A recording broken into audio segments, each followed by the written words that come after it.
I wish that was something I knew as a young mama. I really do. I judged myself so much for it. And so it's brand new information for everybody. This is brand new information. People look at me and be like, she can't have ADHD because she's like doing okay. What are some similarities and what are some differences between autism and ADHD?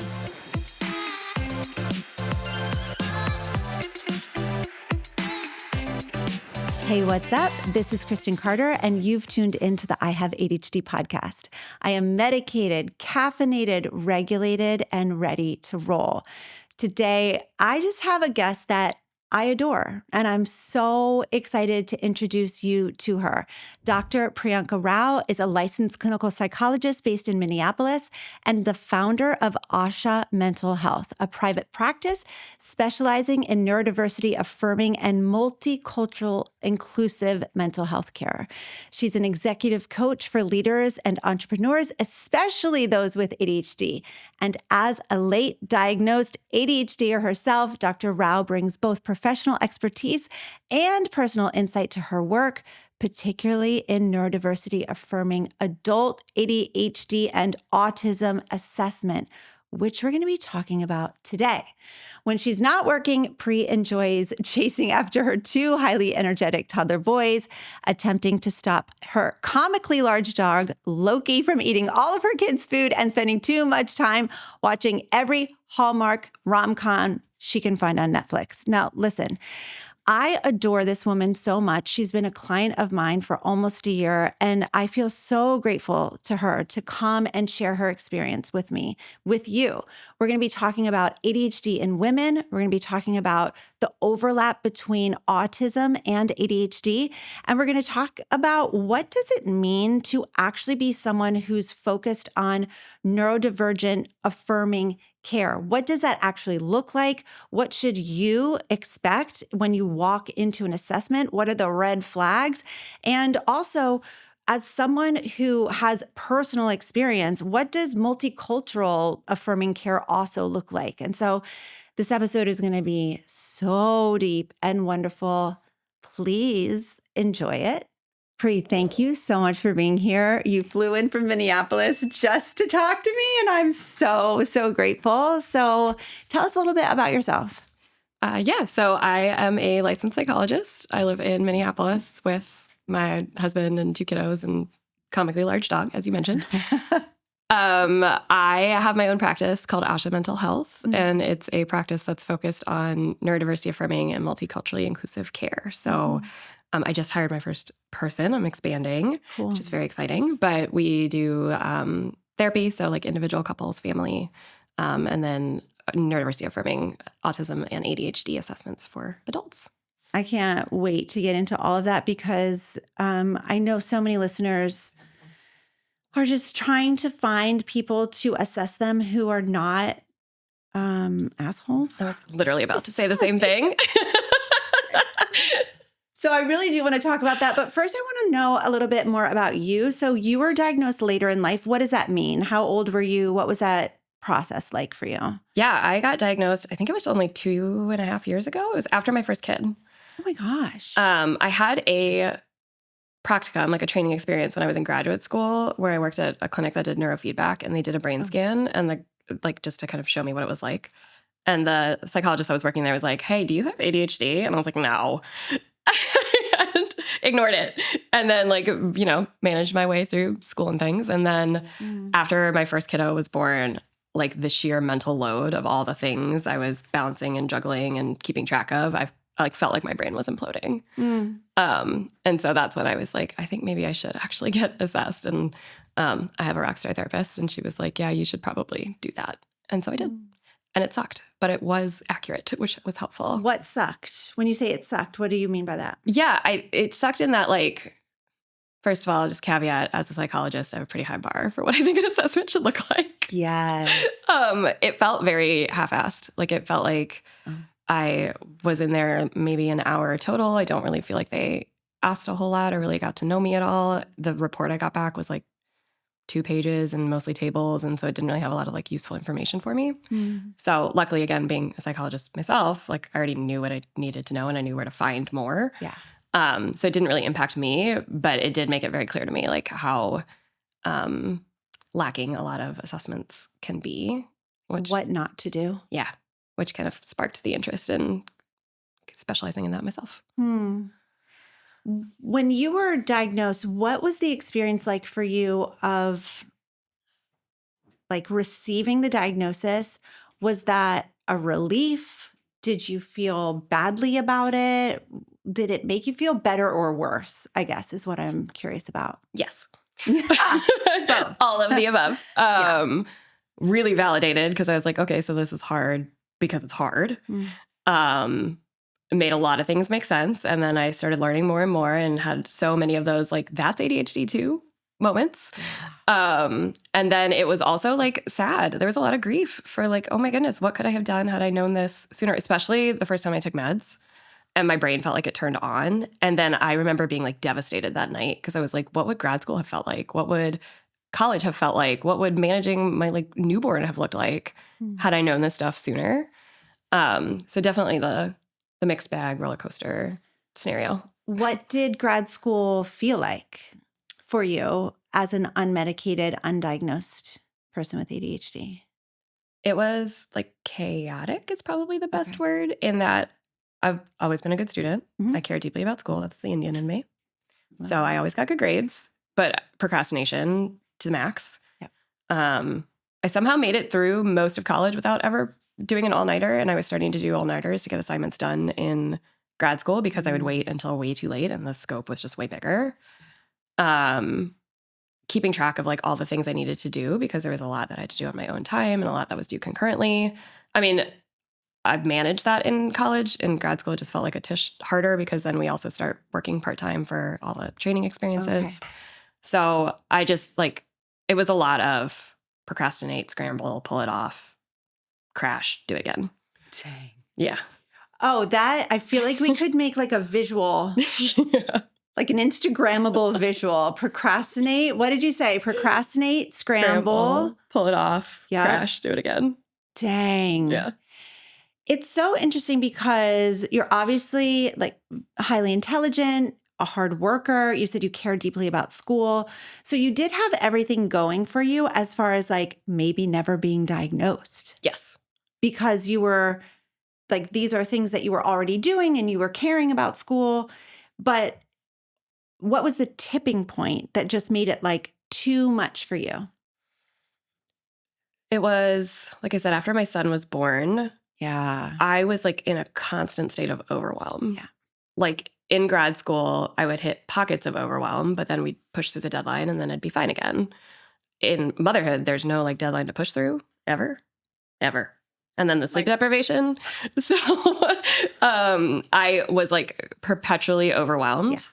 Yeah. And like many other women, like I thought generalized anxiety, but that also didn't quite fit for me. Like I think that was probably my diagnosis at some point in time, but I'm not generalized in my anxiety. It's purely about the sheer volume of stuff floating around in my head that I'm trying to keep track of and trying to get like any task done ever. And so that like difference between generally anxious about the world versus like overwhelmed with all the things in my head was what kind of pushed me into finally getting assessed. So I think you just described the experience of many people, especially women. Yes. Who are often so misdiagnosed, underdiagnosed, not diagnosed, overlooked, dismissed, blah, blah, blah. Can you talk about women and ADHD? Like, why are women so often not diagnosed or misdiagnosed? I think it's because when we think of ADHD, most people think of like the young boy in school bouncing out of his chair all the time. So you're thinking disruptive, you're thinking loud, you're thinking taking up a lot of space and never getting stuff done and being kind of like a tornado. And women, we're socialized to like follow the rules differently. We're socialized to contain our shit. And so for women, the ADHD is a lot more internal. And so it gets missed or it gets called anxiety because they're pretty close, but they're slightly different. And so I think women get missed because we are more like contained. Yeah.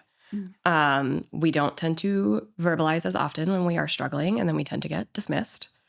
I think a lot of the narratives around like the load of motherhood, like the mental load, is so validating. And also you can call that level of overwhelm like just being a mom today. Sure. And so I think some people like dismiss the level of struggle that they're having because like, yes, all moms are struggling because there's so much shit we're managing. Yes. So I think that's like a piece that gets missed too. And then, yeah, I think we just like, we hold it in. We struggle internally and we don't talk about it the same way. And we're just like written off as like being high strung or being overly perfectionistic versus I actually have like executive dysfunctions that are causing me to struggle with the thing that I'm struggling with. Yeah. Whenever I think about or talk about ADHD, especially in women, what I always like to come back to is like, okay, you may have accomplished the thing. You may have gone through college, you may have gone through grad school, you may have a newborn that you're attending to, but at what cost? Yes. Like, what is the behind the scenes like? Because that's what we need to compare, not the outcome necessarily, like not necessarily your grades versus your peers' grades.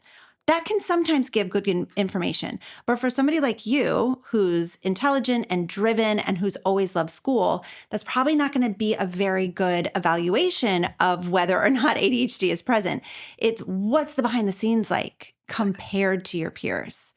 Do you have experiences or like any stories or any knowledge of it being more chaotic for you behind the scenes? Or were your peers also pulling all-nighters all the time and like living in chaos? It was probably a mix. So I definitely, I would say like 100% of things I waited until the last minute. Yes. I think other people would like procrastinate some stuff, but like I was the person that would like do the math homework in the hallway outside the classroom before it was due. And it was done and it was right, but it was done like right at the last second. While your heart is beating and your pits are sweating and you're just like, don't talk to me, I'm doing my homework. Yes, exactly. Yes. And then like, I think I had one assignment in high school I like actually did not pull off the procrastination on. And that was like utterly devastating for me. But because I was a straight A student across the board, like I got the leeway to make that okay. For me, it looked like being always late, which to be fair, like I'm Indian. We run on Indian Standard Time. We've never been on time to anything in our lives. Okay. However, I also think that's because like I and probably most of my family has ADHD. And so that doesn't help with the timeline. Totally. So I was the person that would like accrue we had like a demerit system in my high school. So I'd accrue like daily demerits for being late. But then because I was a teacher's pet and a good student, some teacher would tell me to like grade papers or something and I would wipe them out. I get Mary merits and wipe them out. And so I never had like consequences. And then I talk too much. Like that's where it shows up of like, I'm just a social chatty human. And so if you look back on my report cards, like every report card from elementary school, it's like, Priyanka's such a delight to have. She's such a great student. She does distract her classmates with talking too much, but because she's already done and they're still working. Yes. Every report card said that. And that's just like me being bubbly versus like disruptive in the way that people think of. So like for sure, for my family, that didn't like set off any red flags because they knew I talked a lot. And they're like, okay, that's just your personality. Okay, so this is a great transition for in what ways does ADHD look a little bit different in women? And I think we can put like talking, in that category, but what else would you add? How can a woman or anyone listening, like maybe you have a daughter, maybe you have a sister, like how should we be on the lookout for ADHD in women? Yeah. So I think some pieces of that are around like what's happening in your brain. What is the sheer volume of stuff that you're juggling? And does it feel like you're juggling it in a way that's actually workable for you? Or are you perpetually overwhelmed and feeling like you're dropping the ball everywhere? So that could be like over scheduling what you think you can do in a day with your kids and all the activities that you plan because you've got all the best intentions, but you have no time management skills. Maybe that's a little harsh. You struggle with time management. And so then you're like continuously running around all the time. Like I had the feeling of like the saying like running around like a chicken with their head cut off. Like that was. Where did that saying? I don't even know. Okay. I don't want to picture it. That seems really gross. Yes. My mom would always say that though. And so then I started saying, and then I'm like, oh my gosh, why am I saying this? It's so funny. Yeah. Not the best mental image, but it was just like that chaos all the time. So I think it's like, is your brain ever quiet? Do you ever get to like take a breather? Do you feel like you can implement a system for organizing yourself and stick with it. So like I'm queen of like the planner graveyard, where I'll get a planner and I'll use it beautifully for like 2 or 3 weeks. And then I will completely forget that it exists. And so then I drop all those skills that I had for those 3 weeks. Or I'll meal plan really well for 2 weeks and then like forget about that. And then we're eating a lot of takeout because I can't plan ahead. So I think it looks like you try to implement systems, you try to get everything together and you feel like good for like a minute and then you can't maintain it. Especially for like mothers, it's the overstimulation from the kids. Like kids are overstimulating, but like the level of like all my nerves are on fire is like pretty common with ADHD in women of like just I can't think. And I so wish that was something I knew as a young mama. I really do. I think I would have taken so much better care of myself and my kids if someone had just been like, the reason you're feeling this way is because you're overstimulated. And the reason that you're overstimulated is because you have ADHD. Right. Versus I'm just bad at momming. Yeah. And apparently I hate my kids. Like that's how I felt, was just like, get away from me. And it had nothing to do with them. Like they're amazing. But I judged myself so much for it because I was like, what kind of mom is like wanting to constantly get away from her children? Right. And so, a human one. But yeah, I said a human one. Yeah. But definitely a neurodivergent one. Yes. For sure. Right. Yeah. Just that feeling of just like, I can't hear one more thing. Yeah, for me, it gets me at the end of the day when like one kid wants to watch something on TV, the other kid who's a toddler is just screaming because they want something that I can't pick out, and I'm trying to cook dinner, so the fan is running, and my brain's just like ready to implode. So I think a lot of us don't realize that like not everybody feels that way when there's 6 sounds going on, and so they don't catch that as like, oh, this might be an indication of something. Yes, I'm so glad you said that, because I think that the experience for a lot of women, especially, is everyone feels this way. I'm just really bad at handling it. Yes. I'm just the only one that's freaking out, or I'm the only one that's yelling at my kids, or I'm the only, like everyone feels exactly like me. I'm just handling it worse than my peers. And I do not think that is true. No. Yeah. I mean, I think one good thing about social media is that people are getting more of the like exposure to other moms validating that it can be hard. Yeah. And like if that is happening in multiple settings, if it's not just with your kids, but you're also overwhelmed at work, or you're also forgetting things in your car, or you poured a cup of coffee and left it on the counter as you walked out the door because it like fell out of your brain in that time period, those are kind of the indications that maybe it's worth looking at where ADHD could fit into the picture. Especially another one that I think a lot of women don't realize is how bad PMDD can be and the play between like hormones and ADHD. Yeah. Okay, so what is PMDD? If you could just kind of give us a brief overview. Yeah, so PMDD is premenstrual dysphoric disorder, which is a very fancy pants way of saying really, really, really bad PMS. Yeah. And so like PMS, I mean, every woman I'm sure knows, sucks. And PMDD is like totally dialed up. So you are extra dysregulated, you are extra anxious, you have a really hard time relationally in those moments. So you're fighting yourself in a lot of like random fights you can't make sense of.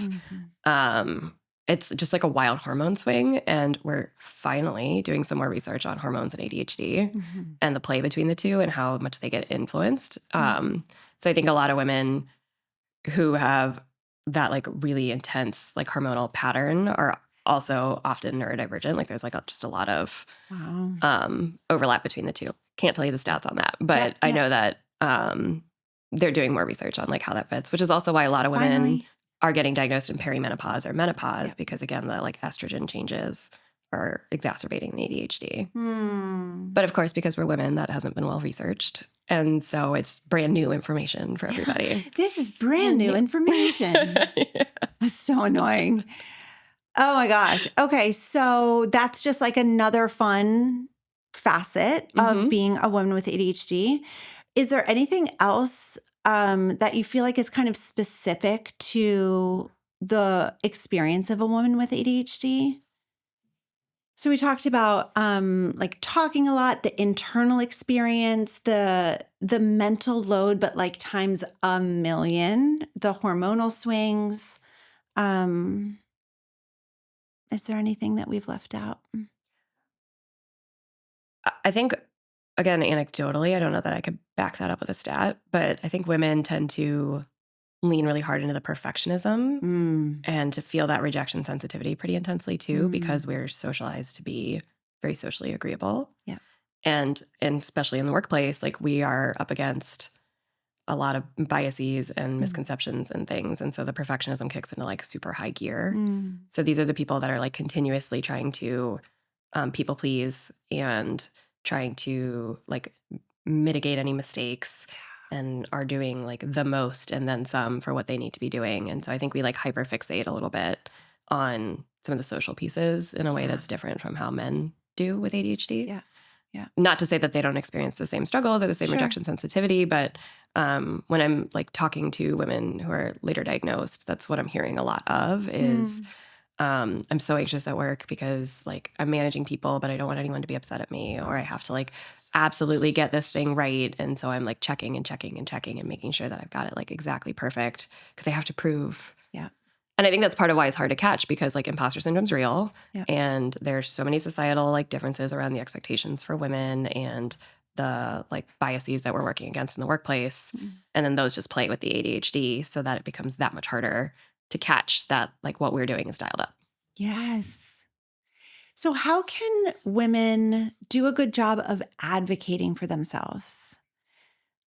I know there's so many women listening who have already been for a diagnosis or evaluations, assessments, and just feel like they've been dismissed, they haven't been heard, maybe they've been misdiagnosed.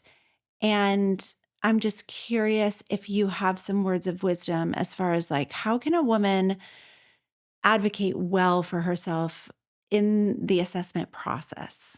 Yeah. So one, I would recommend asking if you're doing like an initial consult or talking to somebody or looking through the website to see like, are they speaking to women? Can they actually articulate how women are different with ADHD? So I've had people ask me, which I'm so glad that they do, like, hey, how do you work with women? Tell me what that looks like. Where is that different? Nice. And then you're listening to see if that person actually has a decent answer, or if they tell you something like, well, ADHD is neurological and in the brain, and therefore there's no difference. And then you say, okay, thank you, bye. Yeah. Yep. So you can ask explicitly. You also should like feel heard. If you have somebody that's like, yes, but to everything you're saying, or dismissing you as like just being dramatic, like screw them, go somewhere else because they're not listening to you. Like a good assessment, you should feel like really understood and heard and validated at the end of it. And if you don't, you didn't get a good assessment. Because even if you say you don't meet criteria for a diagnosis, you should still learn something about yourself. You should still feel heard. You should still get something from that process. Yes. Yes. Okay. So I'm so glad you said that because I've said often, okay, like, I don't know if you have ADHD, listener, or person sitting across from me. That's not my job to know. I'm not someone who does evaluations or assessments. But what I do know is that, like, you're not okay. So let's figure out what's going on. Like, maybe it's not ADHD. Maybe it's something else. But there should be an answer. It shouldn't just be like, no, you're perfect. You're like, well, I don't feel perfect. Like, there's something going on. And so I'm really glad that you said that. Like, even if you don't meet the criteria for a specific diagnosis, you should still learn more. You should still have like a next step. Yes, 100%. And if you aren't getting more, if you just get like a, nope, this isn't it, bye. Like that was a shit assessment. Yeah.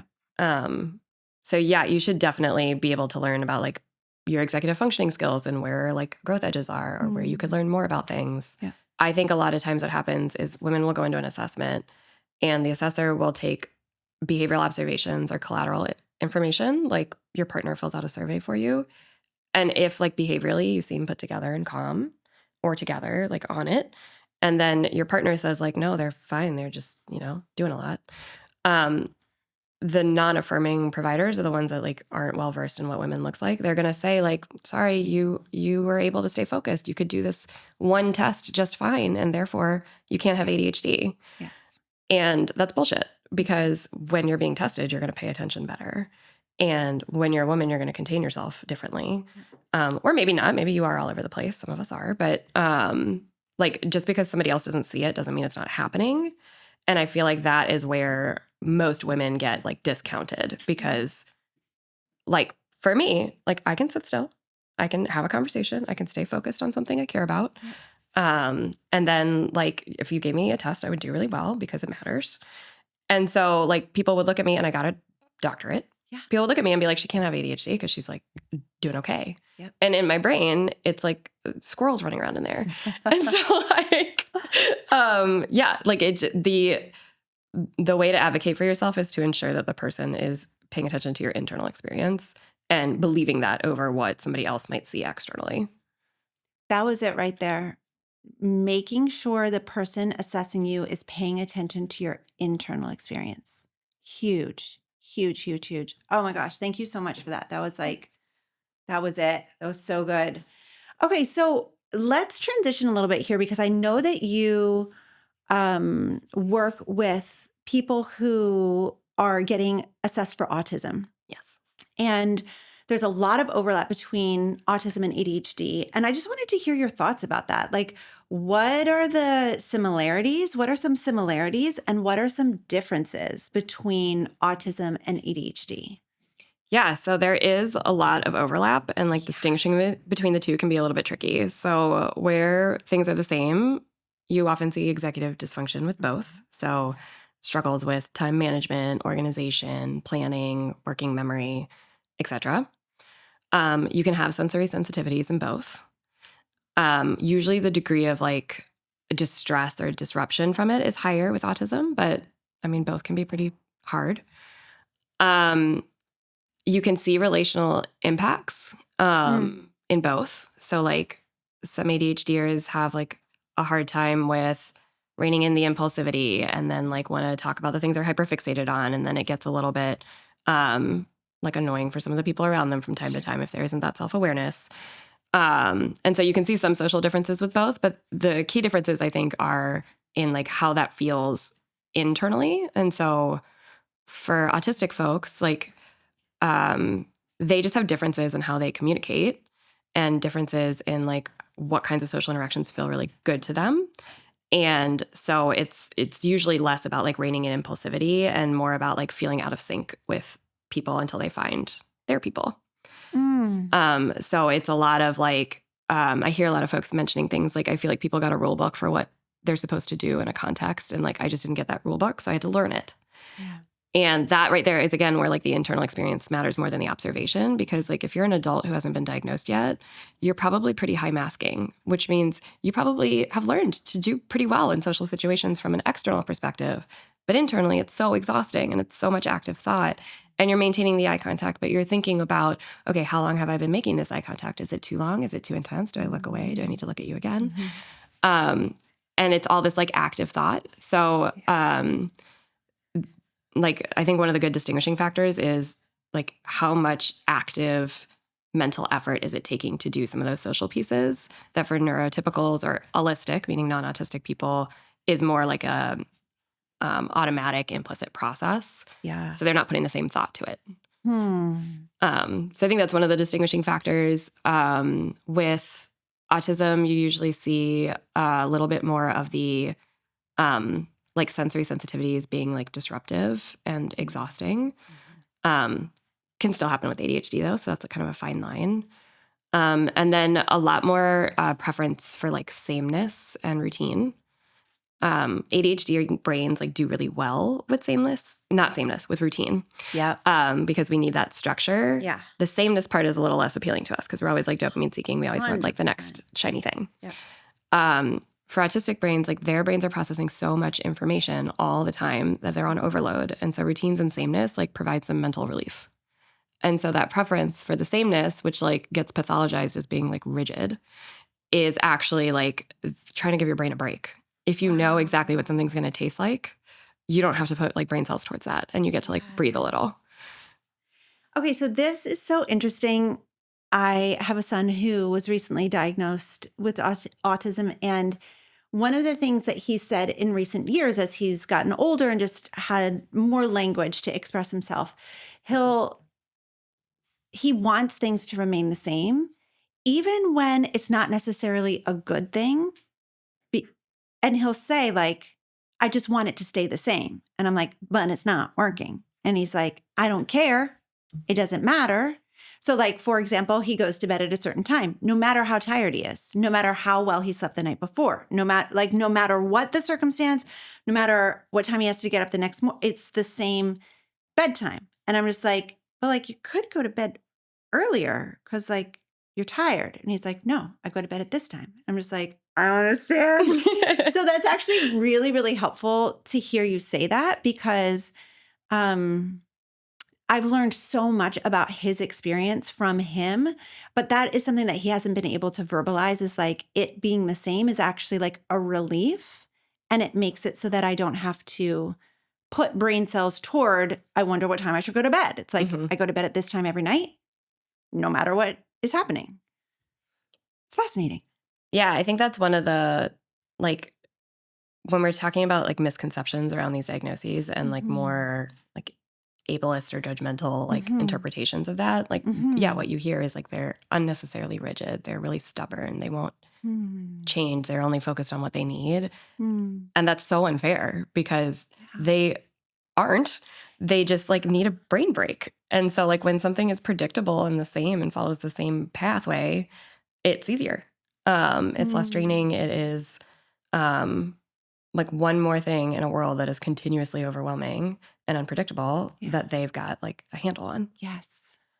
Wow. That was really helpful for me. That's really, really beautiful. Did you know that most ADHDers are perfectionists? In fact, Dr. Russell Ramsey with his team at UPenn found that perfectionism is the most common thought distortion for adults with ADHD. Isn't that shocking? I mean, of all of the wild thoughts that we struggle with, perfectionism is the most common for ADHDers. Now, you might be thinking, how is it possible that I'm a perfectionist? I mean, I'm a mess and I do absolutely nothing perfectly. But what Ramsey found in his research and what I've seen in my experience coaching thousands of adults with ADHD is that the desire to get things right and the fear of failure lead to avoidance, procrastination, and paralysis. And I know as someone with ADHD, you struggle with avoidance, procrastination, and paralysis.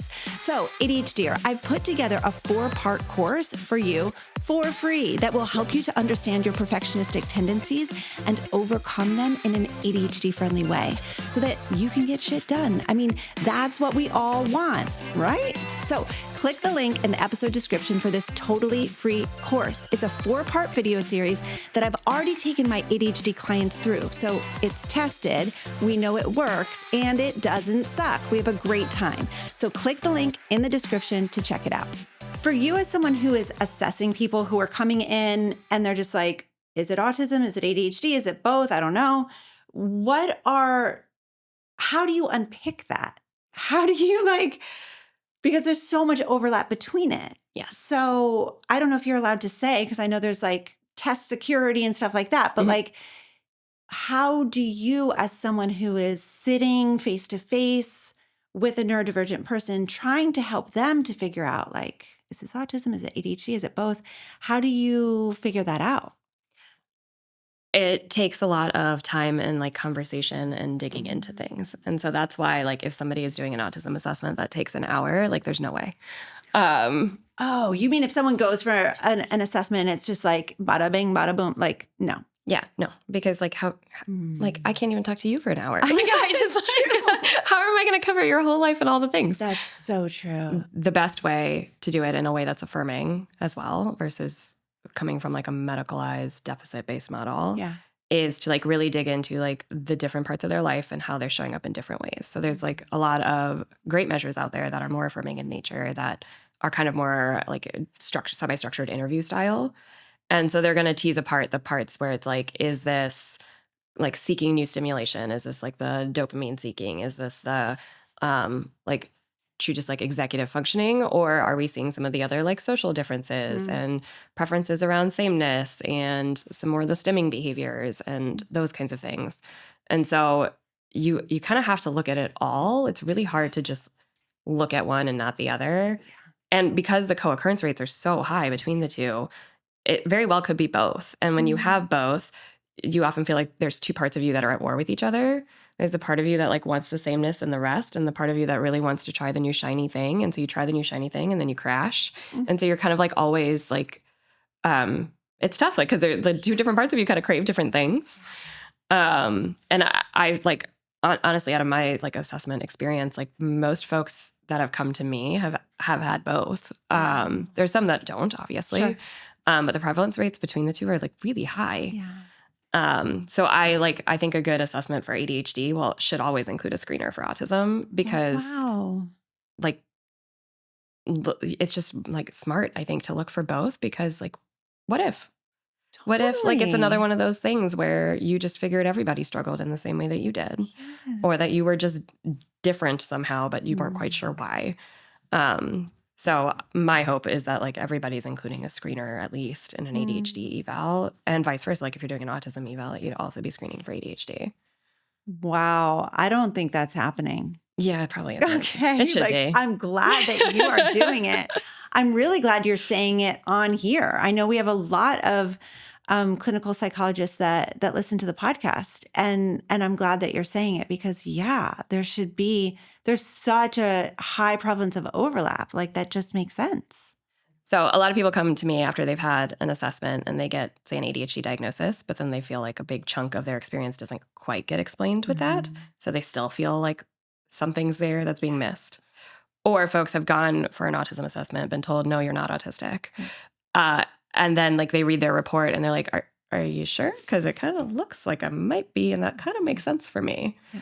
And what's really like interesting is like in the autistic community, like self-diagnosis is completely valid.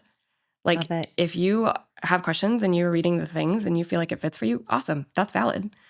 And sometimes people either need the documentation for something or like just want somebody else to validate that they're on the right track. And so then they'll come for an assessment. Yeah. But in my experience, and I think a lot of like psychologists will agree with this, if somebody comes to you and says, I think I might be autistic, they probably are. Wow. Like there's not a whole lot of allistic people that are wondering if they're autistic. And if there's something that you found out there that has really resonated with you, like you're probably onto something, but you're so used to being discounted and so used to not trusting your own experience and being told you're wrong or dramatic or sensitive. Sure. That like you just assume you can't possibly be right. Wow. And so, yeah, I mean, like I think everybody should look at both. I just love that. I just love, and I also really love that you said, like, if you think that you're autistic, there's a high chance. Like, pull that thread. Yeah, for sure. For sure. Why is the autistic community so accepting of self-diagnosis? Because I think that is so beautiful. Because it's so fucking hard to get a diagnosis. Yeah. One, we are not well-trained for this. So we are operating off of a lot of misconceptions. When you say we as in psychologists. Okay. So, and that's true of ADHD too. So like, talk about that a little bit. Yes. When you say that, what do you mean? Yeah. What does it mean that like you're not well trained in that? I have a doctorate in clinical psychology. I should probably know what I'm talking about. I did not know anything about ADHD and autism. I want to stop. Yeah. You didn't have a course on it. I had, I think, 1 hour in a course that covered both as neurodevelopmental That covered things. both. Correct. And I did not get specific training on those assessments unless I went to a training site that happened to do those assessments. So as a clinical psychologist, you had 1 hour of one class that was dedicated to neurodevelopmental disabilities, and it covered both. Correct. Dang. Unless I was a specialist in like neuropsychology. Okay. There wouldn't have been more coursework on it. Man. It was just kind of like the footnote in a course. And so like when I got diagnosed with ADHD, I did my like hyper-focus thing and did the deep dive on it. And I was astounded by how much I did not know. Man. And like how much learning I had to do and how much the assessments are really flawed if you're not really well-versed in what ADHD looks like in women and adults. Yeah. Because like if you're going to a psychologist that thinks you just do the computerized clicky test, sure, and that if you pass that, therefore you can't have ADHD, like that is inaccurate. Yep. Or if you're going off of behavioral observations, inaccurate. And then my son is autistic, and he just got diagnosed last year. And when he got diagnosed, I did my deep dive again on autism. As we do. And I was again like astounded by how little I knew. And I had so many like light bulb moments for like clients I'd worked with in the past that I got stuck on because I missed that they were autistic. Because the picture I had in my head was like either like the young boy playing with the trains and like that being the thing they're obsessed with, or like Sheldon from Big Bang Theory. Yes. Oh my gosh. Who they claim is not autistic, but let's be real.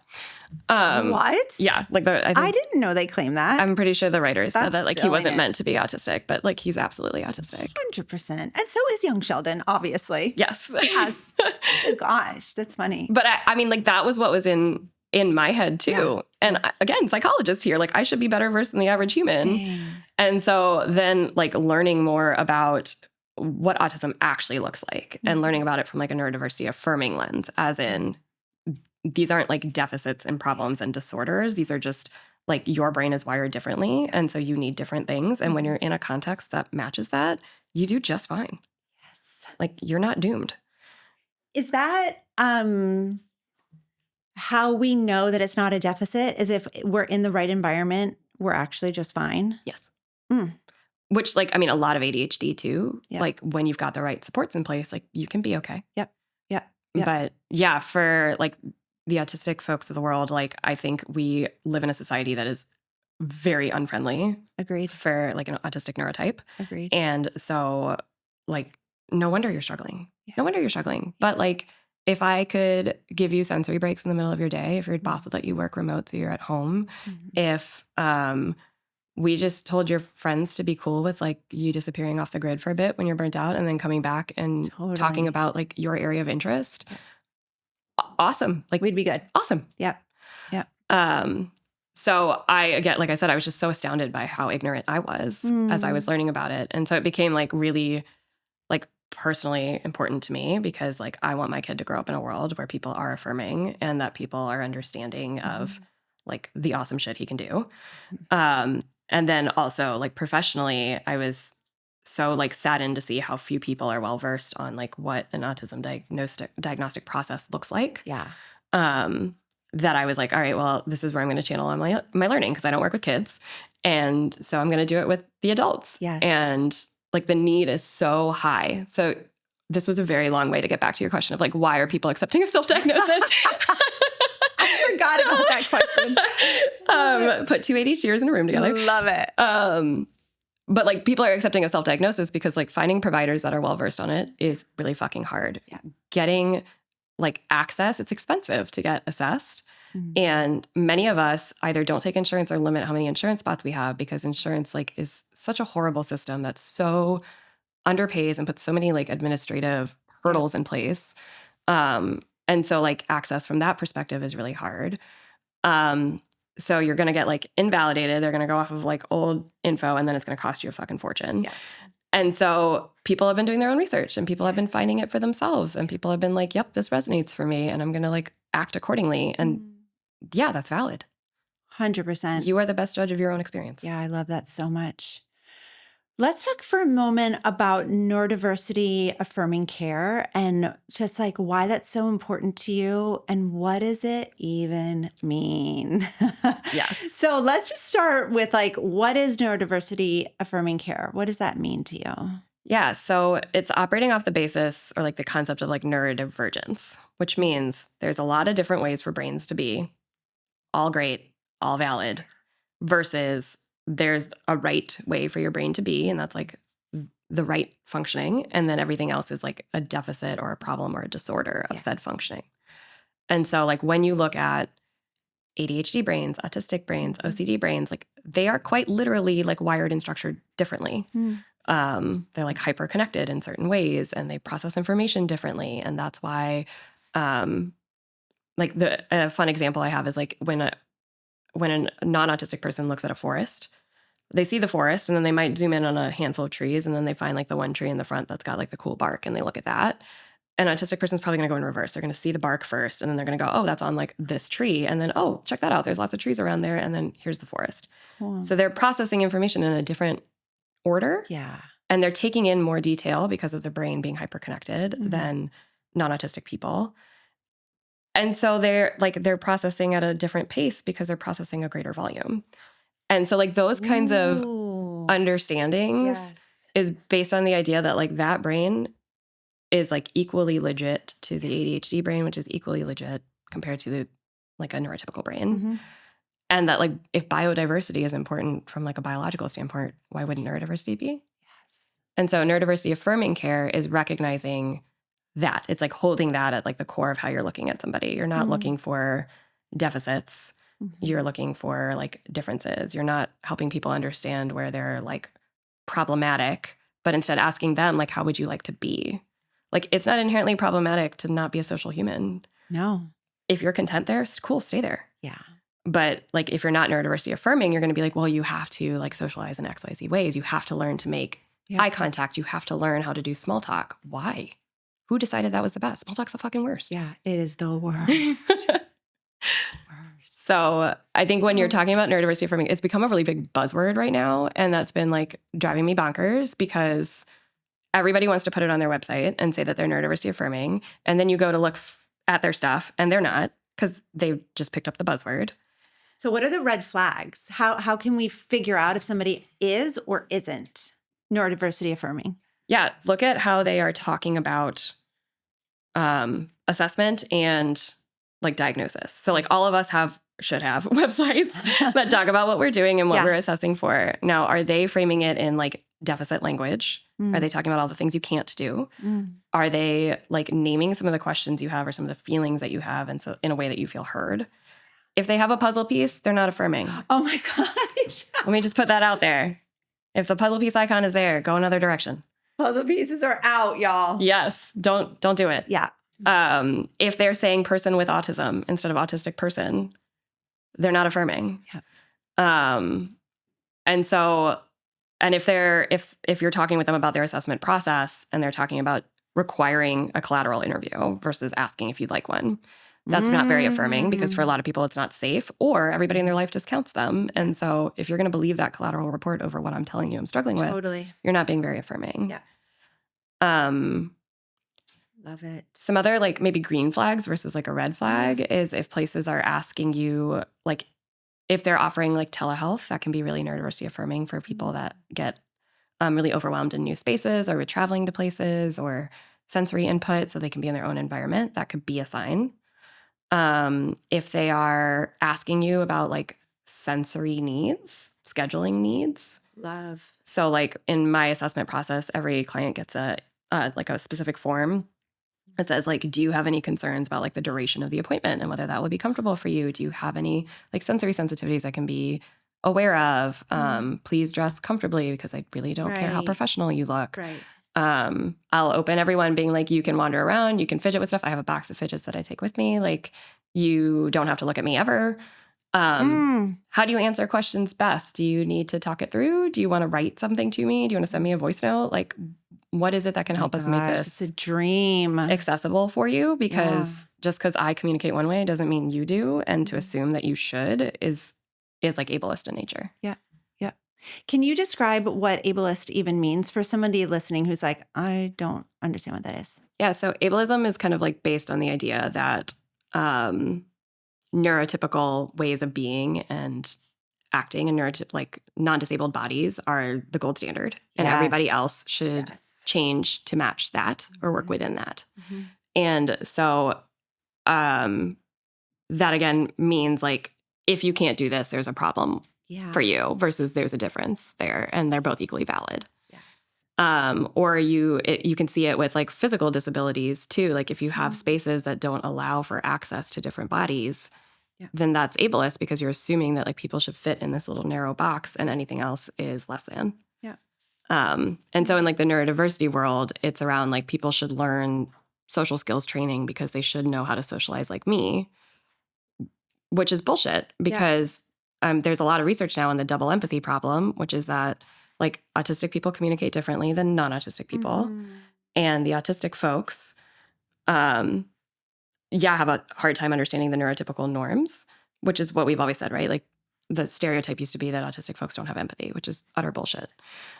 But it happens in the other direction too. So the neurotypical folks can't understand how the autistic folks work. And so it's a double empathy problem. It's not like the neurotypical folks understand everybody and the autistic folks don't. It's in both directions. And when you put people in the same grouping, like the same neurotype, like everybody clicks and everybody can communicate just fine and connect just fine. Yes. So it's a matter of context versus a matter of inherent problem or deficit. Yeah. I just love the theme, like coming back to in the right context, we do just fine. Yeah. And that goes for ADHDers, that goes for autistic folks. It's like when you're well supported, when you're doing something that you love to do. I'm talking about like my experience of ADHD. Yeah. When I have medication, support, when I feel safe, and when I am doing something that I like to do, let's just say like this space right here. Like I am focused, I am on, I am like so present, and my brain is not wandering. And I don't feel like there's squirrels of that. Like I'm just like here, but it's because it's the perfect context for me to thrive, right? And so if we can just help people to find what context is right for them and stay in that, obviously we can't be in there 24/7, but like as much as possible, we would all be so much happier. Agreed. Totally. So much like the folks who are disabled because the context they're in doesn't work for them. Yeah. And so like, yes, you are disabled in that context because the world wasn't built for that. Mm-hmm. And so you're at like a disadvantage or certain things are feeling harder for you. Sure. And if we changed that, if we put you in an environment that was like sensory friendly for you, if we let you dress in a way that felt good on your body and wasn't scratchy, itchy, tight. Yeah. If we dropped the expectation of eye contact and still thought you were like an awesome social human, like then you would experience that really differently. Yep. You wouldn't feel disabled in that context. You would feel seen and valid and understood. And so that's kind of that's the heart of what like being neurodiversity affirming is like helping people see that yes, things are hard for you. I'm not team like this is a superpower because the world makes it really hard. Yeah. And like just because you're different doesn't mean you're less than or that there's like a huge problem here. We just need to help you build your life so that it works better for you. So you don't get burnt out as often or so that you don't feel like totally overwhelmed and drained in certain contexts. And you give yourself permission to do the things that are helpful. Because I think that is where a lot of us struggle, where like we should be able to, I don't know, remember what to do without having to write it down immediately upon doing it. We should be able to like, for me, the example I love using with my clients is like around medication. I have an alarm on my phone for medication. It's in the same spot of my house. So in theory, I should take it same time every day when I'm there.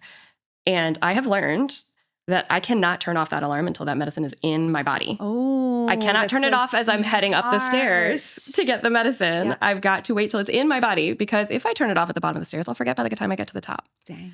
And you always say this and I fucking love it. And I've started using it with my clients. So thank you. The drama around, I should have been able to do that. I should have been able to remember. I should have insert anything here. Like that is where all the distress comes from. But if I lean into like, no, that should be hard for me. So I should just snooze the alarm for 2 hours until I can take my med. It drops all the drama. I don't have to feel shitty about it. And now I've got the supports I need to like be able to do the shit I need to do. So good. Yeah. Oh, I love it. So thank you for that because a lot of my clients have heard that drama line. Love it. Before we go, I absolutely want to ask you, tell me about the experience of being an Indian woman with ADHD. Yeah. If you don't mind. And why it's so important to you to be really like multiculturally affirming in your practice. Do you mind talking about that for a little bit? Totally. Okay. So Indians are not super well known for their mental health literacy. I remember early on when I was in like undergrad studying psychology. No, sorry, this was grad school. So I was becoming a psychologist. Okay. There was an Indian family member who like could not wrap her head around like what that meant. And she asked me if that meant I could read minds. To be a psychologist. Correct. Oh, bless And it. it's not like a ill-intentioned question. Sure. It was just like, it was like so discounted. Yeah. And I remember like even my parents like talk about like freaking out your Indian parents, tell them you want to be a psychologist when you go to school. Initially they were like, what does that even mean? And then they saw the classes I was taking and the neuroscience stuff and the statistics and all that. And then they were like, oh, this is awesome. Yeah. But what they grew up around was that was all made up. And so there's a lot of like stigma in a lot of minority communities around like what mental health means. And then there's a lot of like cultural expectations around like, who do you talk to? What appearances mean? Like what stays within you and what is allowed to stay in your family unit and then what's allowed to be spoken outside of that. So it's like a combo of like there's a lot of stigma and then there's a lot of like just lack of awareness. And And so I remember when I told my mom that I had ADHD, she was like, no, you don't. And I was like, no, but like I really do. And also like my brother definitely does. And also I think my dad might. And so if you're listening, sorry. Love you. But she was like, there's no way. Like, you're a good student and you've got your shit together. Yeah, like, how could you possibly? And it's just because like a lack of awareness around what that means. Sure. And that happened like for me too, where I remember when I got tested, I had that computerized, I don't know if you had to do one of those, but yeah, the computerized test, the continuous performance test.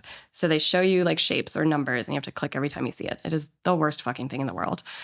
But it's effective in helping you figure out what your attention problems are. And I took that and I was like, I nailed that. They're going to tell me that I don't have ADHD, that I'm being dramatic, that I shouldn't be here.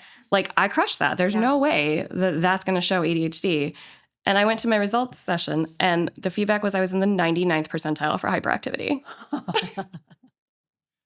Oh, you got an A. I got an A. And so it was, again, like just so many misconceptions and lack of awareness. And so, I think like that's part of being in that community. And then there's not a lot of models around like how to talk about mental health related things. And that ADHD like misconception, the autism misconception is like global, and then it just gets heightened with the cultural factors. That makes sense. So being culturally like inclusive and affirming means understanding that the American white way of doing things is not the only way of interpreting information, the only way of having boundaries, the only way of doing like engaging with mental health care.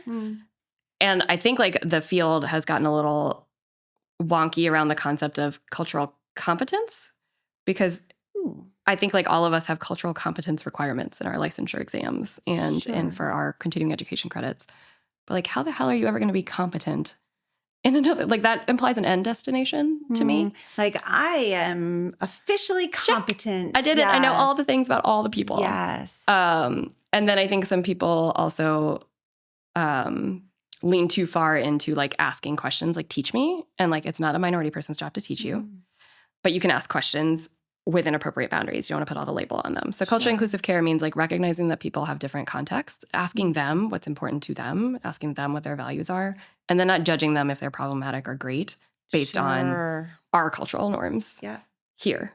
Huge. So you see this a lot with like Indian and other Asian families, like boundaries are going to look different with parents. Expectations around responsibility to your parents are going to look different.